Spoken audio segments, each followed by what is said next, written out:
தர்பூசணி குறித்து தகவலான தகவலை அதிகாரிகள் பரப்பியதால் உரிய விலை கிடைக்கவில்லை என கூறி திருவண்ணாமலை மாவட்டம் கீழ்பெண்ணாத்தூர் காவல் நிலையம் முன்பு தர்பூசணி பழத்தை சாலையில் உடைத்து விவசாயிகள் போராட்டத்தில் ஈடுபட்டனர். அந்த காட்சிகளை தற்போது பார்க்கலாம்.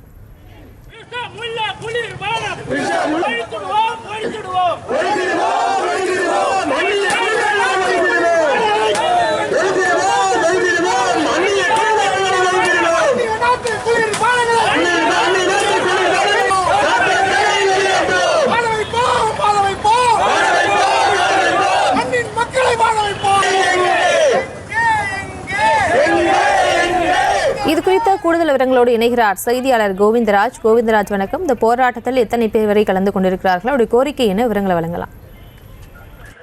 வணக்கம். திருவண்ணாமலை மாவட்டம் கீழ்பெண்ணாத்தூர் காவல் நிலையம் முன்பு தமிழ்நாடு விவசாயிகள் சங்கம் பேரவை சார்பில் தர்பூசணி பழத்தை சாலையில் போட்டு உடைத்து விவசாயிகள் நூதன போராட்டத்தில் ஈடுபட்டு வருகின்றனர். தற்போது கோடைக்காலம் என்பதால் தர்பூசணி விளைச்சல் அதிக அளவு உள்ளது. திருவண்ணாமலை மாவட்டத்தில் தர்பூசணி விளைச்சல் போதிய அளவு இருந்தாலும் அதற்கேற்ற விலை பெற முடியாமல் விவசாயிகள் பெரும் அவதிப்பட்டு வருகின்றனர்.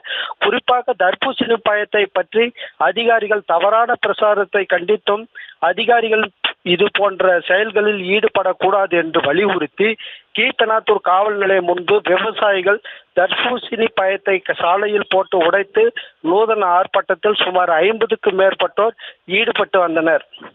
இது மட்டுமின்றி தமிழ்நாடு அரசு பாதிக்கப்பட்ட தர்பூசணி விவசாயிகளுக்கு வணிகர்களுக்கும் இழப்பீடு வழங்க வலியுறுத்தி பேரூராட்சி அலுவலகத்தில் இருந்து கோஷங்கள் எழுப்பியவாறு பேரணியாக சென்று கீழ்பெண்ணாத்தூர் காவல் நிலையம் முன்பு தர்பூசணி பழத்தை சாலையில் போட்டு உடைத்து விவசாயிகள் நூதன போராட்டத்தில் ஈடுபட்டு வந்ததால் பரபரப்பு நிலவியது.